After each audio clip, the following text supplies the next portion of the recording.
Now, from one Democrat city to another, LA is a mess. Downtown LA is derelict, depressing place. It's getting some attention for just the huge crime, Josh, the homelessness, businesses boarded up. And we see this across the US in some of these big former glorious cities that are just shadows of their former self. What's the solution to this decay? They do have one thing in common. They are all ruled by Democrats and long term. But if the people keep voting for politicians who enable this, what is the solution? Is there a way to recover these cities and restore them to their former glory?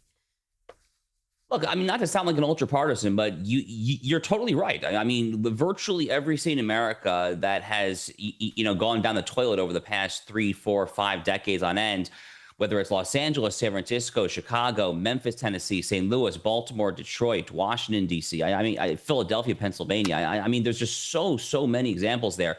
And, when is the last time there's been a Republican mayor in literally any of the cities that I just named? I actually don't know what the answer is, but I suspect it's been a very, very long time there. So, at some point, it's very difficult to help people, Rita, who don't want to help themselves. Like I have the same thought similarly as well when I look at the current situation in Europe, when I look at the horrible situation in the UK when it comes to these roving gangs of Pakistani Muslims that are doing all sorts of horrible things to little English school children there. I think, how can I help them? Then I also say, you can't help people who don't want to help themselves, whether it comes to importing, mass folks from Syria and Afghanistan who want to assimilate there, whether it comes to electing Democrats here. So it's a very difficult thing. But I do think a little bit about this quote from a great 20th century social critic and newspaper columnist by the name of H.L. Mencken. He was a famous early 20th century columnist here in the United States. And H.L. Mencken had this one famous quote, Rita, where he said that democracy is the theory that the common man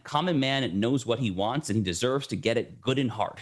So I look at a city like Los Angeles, I look at a city like Chicago, Baltimore, Detroit, and I say, you know what? This is H.L. Mencken's quote at work. I'm just happy for one, though, that I live in the free state of Florida. Before you go, Josh, I just want to get your input about the NFL forcing its teams to participate in more activism, more pointless activism.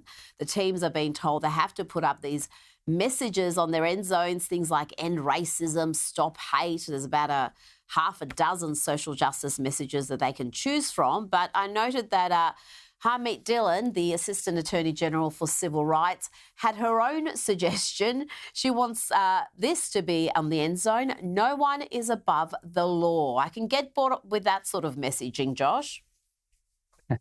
Well, Harmeet Dillon, by the way, is absolutely fantastic. And the American people are blessed to have her in her current position as the head of the Civil Rights Division of the DOJ. I've been following Harmeet, known Harmeet for a long time there. So, she is one of many somewhat under the radar, amazing appointees currently serving the American people and serving it at a very high level. Unfortunately, when it comes to the NFL, Roger Goodell, the commissioner, has been down the woke rabbit hole for a very, very long time now. Now, Rita, a lot of these pro leagues here, the NFL, the NBA, they really doubled and tripled down on the woke crap after the death of George Floyd in Minneapolis back in 2020. But it's been literally over 5 years. I mean, it's been literally over 5 years. Donald Trump has been brought back like a phoenix, from his political death. He is now president of the United States a second time there. He is waging a war on DEI through executive orders, through judicial decisions, through an all of the above strategy there. And, when are these remaining cultural institutions going to get it? But ultimately, Rita, in a situation like this, the onus does fall on folks like me, frankly. I mean, for someone like myself who is conservative, who nonetheless is a big sports fan there, I mean, I hate to say it, but I guess the onus really does kind of fall on us to really just turn the channel and, and not watch this and try to send the message, because that message actually does work. I mean, think about Anheuser-Busch Bud Light after the Dylan Mulvaney fiasco 2.5 years ago. Think about Target 2 years ago after they had the so-called quote unquote tuck-friendly clothing for children, the transgender stuff. Their stock went down the toilet there. So the American consumers are actually very capable of speaking out when companies disrespect their consumer base there. And unfortunately, again, as a sports fan, it's kind of painful to say, but I think that the NFL is probably the next in line for such treatment.